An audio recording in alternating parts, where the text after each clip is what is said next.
Sir, ഇത്രയൊക്കെ ആരോപണങ്ങൾ ഉയർന്നു വന്നിട്ടും KM എബ്രഹാം രാജിവെക്കേണ്ടെന്ന് തീരുമാനിച്ചു.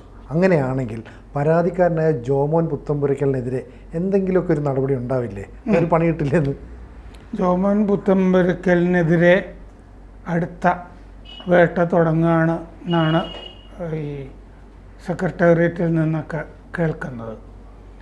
അത് എബ്രഹാമിൻ്റെ ഒരു ഇതുവരെയുള്ള പ്രവൃത്തികളിൽ അദ്ദേഹത്തിനെതിരെ നീങ്ങിയ ആളുകളെ അദ്ദേഹം വെറുതെ വിട്ടിട്ടില്ല. കാരണം ജോമോൻ പുത്തൻപുരയ്ക്കലിന് അനുകൂലമായിട്ട് നിയമസഭയുടെ പെറ്റീഷൻസ് കമ്മിറ്റി നിലകൊണ്ടിരുന്നു 2 ഘട്ടങ്ങളിൽ. ആ പെറ്റീഷൻസ് കമ്മിറ്റിയുടെ ചെയർമാൻ KB ഗണേഷ് കുമാർ ആയിരുന്നു.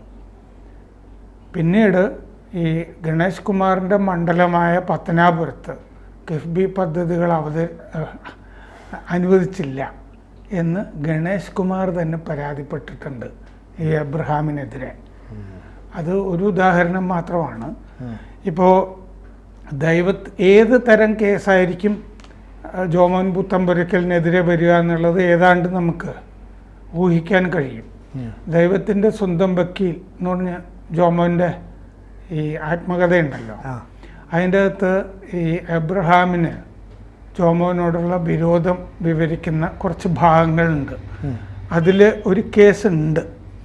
അതെന്താന്ന് വെച്ച് കഴിഞ്ഞാൽ ഈ PWD റെസ്റ്റ് ഹൗസിലാണ് ഈ ധാരാളം കേസ് നടത്തുമല്ലോ ജോമോൻ. പ്രത്യേകിച്ച് ഈ അഭയ കേസ് 30 കൊല്ലത്തോളം നടത്തിയതാണ്. ജോമോനെ എനിക്ക് ഏതാണ്ടൊക്കെ ഒരു കൗമാരകാലം എന്ന് പറയുന്ന സമയം മുതലേ ജോമോനെ അറിയാം. കോട്ടയത്ത് മനോരമ ഓഫീസിൽ ചില പ്രസ്താവനകൾ ഒക്കെ ആയിട്ട് ജോമോനെ അക്കാലത്ത് വരുമായിരുന്നു. അവിടെ ഈ സമൂഹ നന്മയ്ക്ക് വേണ്ടിയിട്ടൊരു സംഘടന നാട്ടിലുണ്ടാക്കിയിട്ട് നാട്ടിലെ റോഡ്, വൈദ്യുതി, ഇങ്ങനത്തെ പ്രാദേശിക പ്രശ്നങ്ങൾ പറയുന്ന പ്രസ്താവനകളുമായിട്ടാണ് ജോമോനെ ഞാൻ ആദ്യം കണ്ടിരുന്നത്. അത് കഴിഞ്ഞാണ് അദ്ദേഹം ഈ അഭയ കേസുമായി ബന്ധപ്പെട്ട് രംഗത്തൊക്കെ വരുന്നത്. പിന്നെ ഒരു ഒറ്റാന്തടി ആണ്, ഇതുമായിട്ട് നടക്കുന്നതാണ്. അതുകൊണ്ട് ഈ എബ്രഹാമോ വേറെ ആരെങ്കിലുമോ ഒക്കെ വേട്ടയായിട്ട് ഇറങ്ങിയാലും ജോമോൻ അങ്ങനെ നിന്നോളും. ജോമോനെ സഹായിക്കാനും ആളുകളൊക്കെ ഉണ്ട്. ഇപ്പോൾ ജോമോന് വേണമെങ്കിൽ മാസം 4000 രൂപയോ ഒക്കെ വാടക, അല്ലെങ്കിൽ ദിവസ വാടക തന്നെയൊക്കെ അത്ര കിട്ടുന്ന സെക്രട്ടേറിയറ്റിൻ്റെ അടുത്തുള്ളൊരു സ്ഥലം മധു നായർ ഫ്രീ ആയിട്ട് കൊടുത്തിട്ടുണ്ട് താമസിക്കാൻ. 2017 മുതൽ ജോമോൻ അവിടെയാണ് താമസം. മധു നായർ വാഷിങ്ടൺ, അറിയില്ലേ അദ്ദേഹത്തിന്? നമ്മുടെയൊക്കെ സുഹൃത്താണ്. അപ്പോൾ ഈ എബ്രഹാം ധനവകുപ്പ് അഡീഷണൽ ചീഫ് സെക്രട്ടറി ആയിരിക്കുമ്പോഴാണ് ഈ സംഭവങ്ങൾ.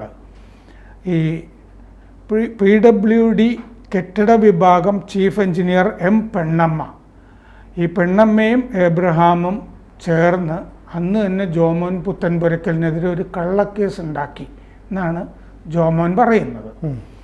അത് ജോമോൻ ഈ മറ്റേ വിജിലൻസിൽ ഹർജി കൊടുത്തിരുന്നു, വിജിലൻസ് കോടതിയിൽ തിരുവനന്തപുരത്ത്. എബ്രഹാം വരവിൽ കവിഞ്ഞ സ്വത്ത് സമ്പാദിച്ചു എന്ന് പറഞ്ഞിട്ട്. അന്ന് ഈ vigilance special judge M Badruddin ആയിരുന്നു. ഇപ്പോൾ ഹൈക്കോടതി ജഡ്ജിയാണ് അദ്ദേഹം. 2016 ഒക്ടോബർ 7 ഒക്കെയാണ് ഈ സംഭവങ്ങൾ നടക്കുന്നത്. വിജിലൻസ് കോടതി അന്വേഷിക്കാനായിട്ട് വിധിക്കുകയും ചെയ്തു. അന്ന് തുടങ്ങിയതാണ് എബ്രഹാമിന് ഈ കലിപ്പ് ജോമോനോട്. അപ്പോൾ ഈ പെണ്ണമ്മ ഈ PWDയുടെ കെട്ടിട വിഭാഗം ചീഫ് എഞ്ചിനീയർ പെണ്ണമ്മയ്ക്കെതിരെയും വരവിൽ കവിഞ്ഞ സ്വത്ത് അവർ നേടി എന്ന് പറഞ്ഞിട്ട് ജോമോൻ മുഖ്യമന്ത്രിക്കും പൊതുമരാമത്ത് മന്ത്രിക്കും വിജിലൻസ് അന്വേഷണത്തിന് ഉത്തരവിടണം എന്ന് പറഞ്ഞിട്ട് പരാതി കൊടുത്തിരുന്നു. അപ്പോൾ അവർക്കെതിരെ വിജിലൻസ് അന്വേഷണത്തിന് ഉത്തരവ് വന്നു പെണ്ണമ്മയ്ക്കെതിരെ. അപ്പോൾ പെണ്ണമ്മയും എബ്രഹാമും കൂടി യോജിച്ചു, ഒരു ടീമായി അവർ.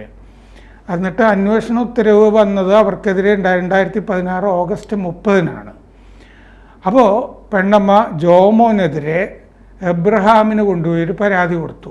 2016 നവംബർ 2 പരാതി കൊടുത്തത്. നവംബർ 2 ശ്രദ്ധിക്കേണ്ടതാണ്. അന്ന് തന്നെ ധനകാര്യ പരിശോധന ഉത്തരവ് ജോമോനെതിരെ ഉത്തരവ് വന്നു. ജോമോൻ ഈ PWD റെസ്റ്റ് ഹൗസുകളിൽ തിരുവനന്തപുരത്തും എറണാകുളത്തും താമസിച്ചപ്പോൾ വാടക കൊടുത്തിട്ടില്ല. ആ വാടക ഈടാക്കാനായിട്ട് ജോമോൻ്റെ വസ്തുവകകൾ ജപ്തി ചെയ്യാൻ ആയിരുന്നു അത് സംബന്ധിച്ച ഉത്തരവാണ്. 20 വർഷം തുടർച്ചയായി Ernakulam PWD rest house 17-ാം number AC മുറി ജോമോൻ ഉപയോഗിച്ചു എന്നുള്ളതാണ്. ഇത് ഒറ്റയടിക്ക് തന്നെ ഇതിൻ്റെ അകത്ത് കുഴപ്പമുണ്ട്. ഒന്നാമത് ജോമോൻ വാടക കൊടുക്കാതെയാണ് 20 കൊല്ലം ഈ മുറി ഉപയോഗിച്ചതെങ്കിൽ ഈ PWD റെസ്റ്റ് ഹൗസ് കൈകാര്യം ചെയ്തുകൊണ്ടിരിക്കുന്ന ആളുകളില്ലേ, അവർക്കെതിരെയല്ലേ നടപടി വേണ്ടത്? അതെ, ഇത്രയും വർഷം എങ്ങനെ അവർക്ക് പൈസ കൊടുക്കാതെ ഇയാൾക്ക് താമസിക്കാനായിട്ട് അനുവാദം കൊടുത്തു? അപ്പോൾ സർക്കാരിന് വാടക കൊടുത്തില്ല എന്നാണ് ഈ കള്ളക്കേസ്. ജോമോൻ്റെ ഭാഗം കേൾക്കാതെ ഈ നവംബർ 2-നാണല്ലോ പെണ്ണമ്മ ഇത് കൊടുത്തത്. നവംബർ 5 തന്നെ എബ്രഹാം സർക്കാരിന് റിപ്പോർട്ട് സമർപ്പിച്ചു. 2-ാം തീയതി കൊടുത്ത ഉടനെ 2-ാം തീയതി കൊടുത്തു, 5-ാം തീയതി തന്നെ റിപ്പോർട്ട് സമർപ്പിച്ചു. അതായത് സെപ്റ്റംബർ 11, 2000 മുതൽ 2016 സെപ്റ്റംബർ 30 വരെ ഇത്രയും കൊല്ലം ഇങ്ങനെ താമസിച്ച വകയിൽ വാടകയായിട്ട് 13,69,570 രൂപ ജോമോനിൽ നിന്ന് ജോമോൻ കുടിശ്ശിക വരുത്തിയിട്ടുണ്ട്. അത് ഈടാക്കാൻ സ്വത്ത് ജപ്തി ചെയ്യണം എന്നുള്ളതായിരുന്നു റിപ്പോർട്ട്, സർക്കാരിന് എബ്രഹാം കൊടുത്ത റിപ്പോർട്ട്. ഇതുവരെ നിങ്ങൾ അടയ്ക്കുകയെന്ന് പറഞ്ഞിട്ട് സർക്കാർ ജോമോനൊരു നോട്ടീസ് അയച്ചിട്ടില്ല. ജോമോൻ പറയുന്നത് എന്താണെന്ന് വെച്ച് കഴിഞ്ഞാൽ ഈ 17-ാം നമ്പർ മുറി ഈ പറയുന്ന കാലയളവിലെ തുടക്കത്തിൽ അത് PWDയുടെ കയ്യിലല്ലായിരുന്നു. ഗവൺമെൻറ് ഗസ്റ്റ് ഹൗസ് ഇല്ലേ, അവർ ആണ് ഏറ്റെടുത്ത് നടത്തിക്കൊണ്ടിരുന്നത്. 17-ാം നമ്പർ ഉൾപ്പെടെയുള്ള മുറി 1986 ഓഗസ്റ്റ് 13 മുതൽ ടൂറിസം ഡിപ്പാർട്ട്മെൻറ്റിൻ്റെ കയ്യിലായിരുന്നു. ടൂറിസം ഡിപ്പാർട്ട്മെൻറ്റിൻ്റെ കീഴിൽ ഗവൺമെൻറ് ഗസ്റ്റ് ഹൗസ് അനക്സായിട്ട് ഉപയോഗിക്കുകയായിരുന്നു. ഇവിടെ എറണാകുളത്ത് ഗസ്റ്റ് ഹൗസിൻ്റെ ഒരു അനക്സ് ഉണ്ടല്ലോ, അതാണ് ഈ പറയുന്നത്. 2009-ലാണ് ഈ PWDക്ക് തിരിച്ചു കിട്ടുന്നത്. അപ്പോൾ 2009-ലാണ് തിരിച്ചു കിട്ടുന്നത്. പക്ഷേ ജോമോൻ അവിടെ വാടക കൊടുക്കാതെ താമസിച്ചു എന്ന് PWD പറയുന്നത് 2000 മുതലാണ്. അപ്പോൾ 2000 മുതൽ 2009 വരെ അത് PWDയുടെ കയ്യിലല്ല. അപ്പോൾ ആ വാദം ഒന്നും നിലനിൽക്കുന്നതല്ല. 2009 PWDക്ക് തിരിച്ചു കിട്ടി. PWD റെസ്റ്റ് ഹൗസിൽ അന്ന് 5 മുറികൾ മാത്രമാണ് ഉണ്ടായിരുന്നത്. ഈ 5 മുറികൾക്കൊപ്പം 12 മുറികളുടെ പ്രവർത്തനം തുടങ്ങിയത് 2009 സെപ്റ്റംബർ മുതലാണ്. കാരണം 12 മുറി ഗസ്റ്റ് ഹൗസിൻ്റെ അനക്സായിട്ട് കിടക്കുകയായിരുന്നു. അപ്പോൾ 2016 ജോമോൻ താമസിച്ചെന്ന ഈ എബ്രഹാം കൊടുത്തിട്ടുള്ള റിപ്പോർട്ട് തന്നെ കെട്ടിച്ചമച്ചതാണ്, പച്ചക്കള്ളമാണ്. അതാണ് ജോമോൻ്റെ കേസ്. ഈ വിവരം വെച്ച് ജോമോൻ 2020 ഫെബ്രുവരി 20-ന് നിയമസഭയുടെ പെറ്റീഷൻസ് കമ്മിറ്റിക്ക് പരാതി കൊടുത്തു. അതും എബ്രഹാമിനെതിരെയാണല്ലോ. ധനകാര്യ വകുപ്പ് അഡീഷണൽ ചീഫ് സെക്രട്ടറി, പൊതുമരാമത്ത് വകുപ്പിൻ്റെ പ്രിൻസിപ്പൽ സെക്രട്ടറി ഇവരിൽ നിന്ന് വിശദീകരണം തേടണമെന്ന് അതിൽ ആവശ്യപ്പെട്ടിരുന്നു. അപ്പോൾ അഭയ കേസിൻ്റെ ഭാഗമായിട്ട് ഈ റെസ്റ്റ് ഹൗസിൽ താമസിച്ചപ്പോൾ വാടക കൊടുത്തിട്ടുണ്ട്. ഇതിൻ്റെ ബില്ലുകൾ ജോമോൻ ഹാജരാക്കി പെറ്റീഷൻസ് കമ്മിറ്റിയുടെ മുമ്പിൽ. ഈ സാധാരണഗതിയിൽ വാടകയൊന്നും സൂക്ഷിക്കാറില്ലല്ലോ, കളഞ്ഞു പോവാണ്. ജോമോൻ ആയതുകൊണ്ട് അത് സൂക്ഷിച്ചു വെച്ചു. അപ്പോൾ ഇരട്ടി വാടക ജോമോൻ കൊടുക്കണം എന്നായിരുന്നു ഉത്തരവിൽ. ഈ പെറ്റീഷൻസ് കമ്മിറ്റിയുടെ ചെയർമാൻ KB ഗണേഷ് കുമാറിൻ്റെ മുമ്പിൽ വാടക അടച്ച ബില്ലുകൾ റെസീറ്റുകൾ കൊടുത്തു. ചീഫ് എഞ്ചിനീയർ, എക്സിക്യൂട്ടീവ് എഞ്ചിനീയർ ഒക്കെ PWD ഇത് ശരിവെക്കുകയും ചെയ്തു. അവർ കൊടുത്ത കടലാസും ഹാജരാക്കി PWDയുടെ. പെണ്ണമ്മയ്ക്ക് മാത്രമേ കേസുള്ളൂ, മറ്റ് എഞ്ചിനീയർമാർക്ക് കേസില്ല. പിന്നെ ആ സമയത്ത് പെറ്റീഷൻസ് കമ്മിറ്റി വിളിക്കുമ്പോൾ എബ്രഹാം ചീഫ് സെക്രട്ടറി ആയി മാറിയിട്ടുണ്ടല്ലോ. ധനകാര്യ വകുപ്പ് അഡീഷണൽ ചീഫ് സെക്രട്ടറി ആയിട്ട് രാജേഷ് കുമാർ സിംഗും PWD പ്രിൻസിപ്പൽ സെക്രട്ടറി ആയിട്ട് ആനന്ദ് സിംഗും വന്നിരുന്നു. അവരാണ് കമ്മിറ്റിയുടെ മുമ്പിൽ ഹാജരായത്. അവരെ കമ്മിറ്റിയുടെ മുമ്പിൽ ജോമോൻ തന്നെ ചോദ്യം ചെയ്തു. എനിക്കെതിരെ ഒരു നോട്ടീസ് അയക്കാൻ നിങ്ങൾക്ക് ധൈര്യമുണ്ടോ, നിങ്ങളെന്താ അയക്കാത്തത് എന്ന് ജോമോൻ അവരോട് ചോദിച്ചിരുന്നു. അത് ഞങ്ങൾ സൗകര്യം പോലെ ചെയ്തോളാം എന്ന് അവരും പറഞ്ഞിരുന്നു. പക്ഷേ ഈ എബ്രഹാമിൻ്റെ റിപ്പോർട്ട് അട്ടത്ത് വെച്ചിട്ട് വിശദമായി വേറൊരു റിപ്പോർട്ട് തരാൻ സർക്കാരിനോട് ഈ പെറ്റീഷൻസ് കമ്മിറ്റി ആവശ്യപ്പെട്ടു. അന്ന്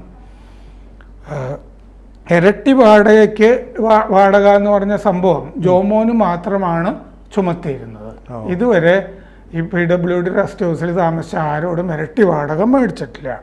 1974 ഒരു ഉത്തരവ് ഉണ്ടായിരുന്നു. 3 ദിവസത്തിൽ കൂടുതൽ ഒരാൾ താമസിക്കുകയാണെങ്കിൽ ഇരട്ടി വാടക എന്നൊരു ഉത്തരവ് ഉണ്ടായിരുന്നു. പക്ഷെ അത് ബാധകമാക്കിയിരുന്നില്ല. സൂപ്രണ്ടിങ് എഞ്ചിനീയർ ഹരിലാൽ ഈ കാര്യം വ്യക്തമാക്കുകയും ചെയ്തിരുന്നു ഒരു വിവരാവകാശ റിപ്പോർട്ടിൽ.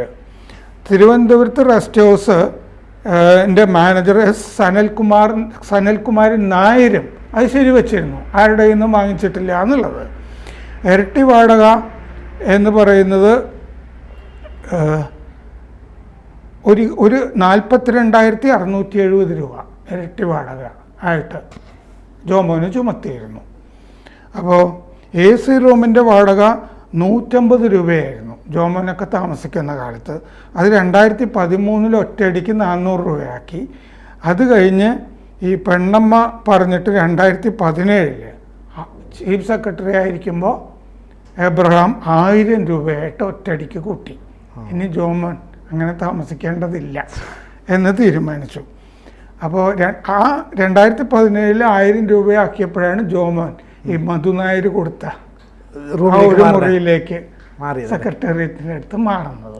അപ്പോൾ എന്തായാലും ജോമോൻ വളരെ കണക്ക് കൂട്ടി ജീവിച്ചുകൊണ്ട് ഇതിനെ പ്രതിരോധിക്കാൻ സാധിച്ചു അല്ലേ? അതെ, വേറെ ആരെങ്കിലും ആണെങ്കിൽ നടക്കില്ലായിരുന്നു. അപ്പോൾ ഇങ്ങനെയാണ് ഈ സർക്കാർ യന്ത്രം ചലിക്കുന്നത്, അല്ലെങ്കിൽ എബ്രഹാമിനെ പോലുള്ളവർ ചലിപ്പിക്കുന്നത്. ഇതാണ്.